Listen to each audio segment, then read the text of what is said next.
Evangelio de hoy, miércoles 31 de enero de 2024. Primera lectura. Lectura del segundo libro de Samuel, capítulo 24, versículo 2, y versículos del 9 al 17. En aquellos días, el rey David ordenó a Joab y a los jefes del ejército que estaban con él, ide por todas las tribus de Israel, desde Dan hasta Beerseba, a hacer el censo de la población, para que yo sepa cuánta gente tengo.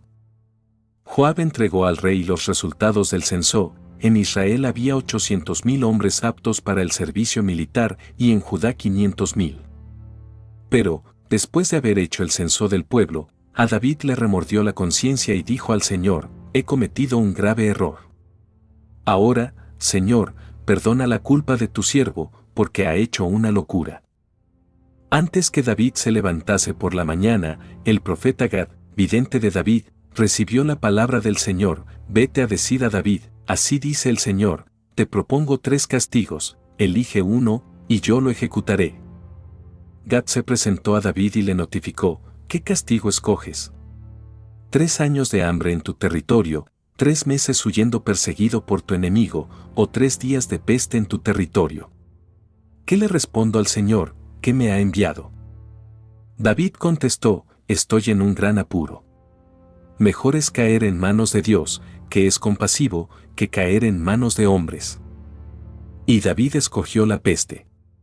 Eran los días de la recolección del trigo. El Señor mandó entonces la peste a Israel, desde la mañana hasta el tiempo señalado. Y desde Dan hasta Beerseba, murieron 70,000 hombres del pueblo.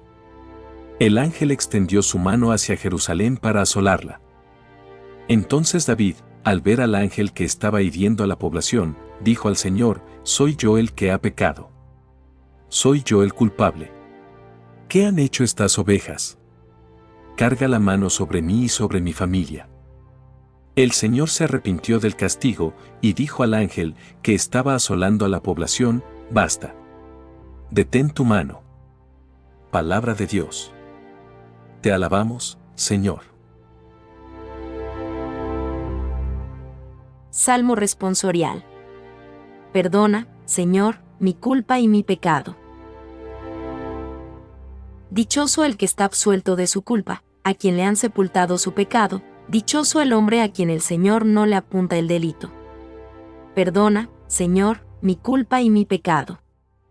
Había pecado, lo reconocí, no te encubrí mi delito. Propuse, confesaré al Señor mi culpa, y tú perdonaste mi culpa y mi pecado. Perdona, Señor, mi culpa y mi pecado. Por eso, que todo fiel te suplique en el momento de la desgracia, la crecida de las aguas caudalosas no lo alcanzará. Perdona, Señor, mi culpa y mi pecado. Tú eres mi refugio, me libras del peligro, me rodeas de cantos de liberación. Perdona, Señor, mi culpa y mi pecado. Lectura del Santo Evangelio según San Marcos, capítulo 6, versículos del 1 al 6. En aquel tiempo, fue Jesús a su pueblo en compañía de sus discípulos. Cuando llegó el sábado, empezó a enseñar en la sinagoga. La multitud que lo oía se preguntaba asombrada: ¿de dónde saca todo eso? ¿Qué sabiduría es esa que le han enseñado? ¿Y esos milagros de sus manos? ¿No es este el carpintero, el hijo de María, hermano de Santiago y José y Judas y Simón? ¿Y sus hermanas no viven con nosotros aquí? Y esto les resultaba escandaloso.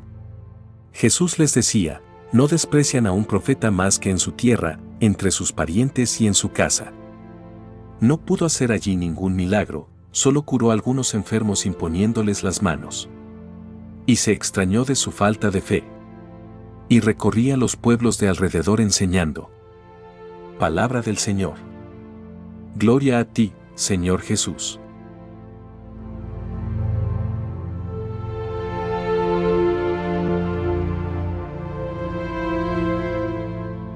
La conversación con Jesús en pequeño grupo debió de ser embelezadora, y sus breves arengas a multitudes, que quizá no fueron frecuentes, tuvieron que resultar cautivadoras. tanto que en algún momento quisieron forzarle a que aceptase ser rey o líder de un movimiento más o menos revolucionario. Su presentación entusiasta del reino que llega, su talante festivo que no permite que los discípulos ayunen, su invitación a vivir con la libertad y confianza de los pájaros y las flores, sus agudas puntualizaciones acerca de algunos aspectos de la ley, en más de un momento pudieron meter miedo a los gobernantes mismos, que quizá le tomaron por demagogo capaz de llevar al pueblo a una insurrección política o a una protesta contra sus dirigentes religiosos. A algo debe de responder aquel aviso que le hicieron en Galilea: Herodes quiere matarte, mejor que te vayas de aquí. Pero las palabras dulces de Jesús no siempre estaban exentas de pimienta.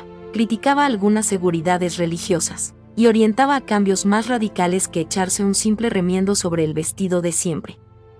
Por ello surgieron perplejidades, que, al menos inicialmente, se saldaron a favor de Jesús. En una crisis en el seguimiento, termina Pedro diciendo: ¿a quién iríamos? Tú tienes palabras de vida eterna.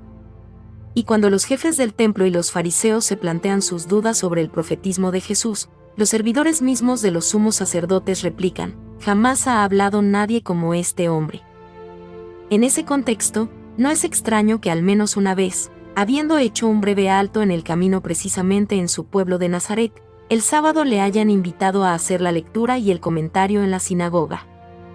Lucas ha rellenado un vacío diciéndonos que Jesús lee y comenta Isaías 61. Marcos y Mateo desconocen el contenido de la lectura de ese día, pero ambos conocen la reacción de la asamblea: se pasmaron, verbo tan ambiguo como el lucano se admiraron. Lucas deja claro que inicialmente la palabra de Jesús embeleza, pero pronto comienza a resultar molesta y sus compaisanos se disponen a despeñarle. Según el cuarto evangelio, los jefes religiosos se preguntan cómo puede Jesús estar tan instruido sin haber sido escolarizado. Estos jerosolimitanos descalificarían a Jesús por falta de título: no ha frecuentado la escuela de un escriba. En cambio, los nazaretanos le descalifican desde su procedencia familiar. Conocen de sobra a su familia y saben que no es precisamente de gene instruida.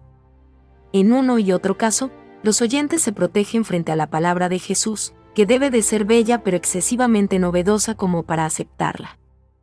El refrán sobre el menosprecio del profeta en su pueblo y entre sus parientes se encuentra extendido por toda la tradición evangélica. Si existía ya, Jesús experimentó lo certero del mismo quizá en repetidas ocasiones. Si lo creó él mismo, se difundió rápidamente como explicación de la dureza de corazón ante las llamadas de este nuevo profeta. En definitiva, quienes desearían descalificar la palabra de Jesús por su contenido pero lo encuentran tarea imposible, jamás hombre alguno habló así, buscan otros pretextos para desautorizarlo. No es fácil dejarse sacudir en las propias convicciones, sobre todo si son convicciones religiosas arraigadas.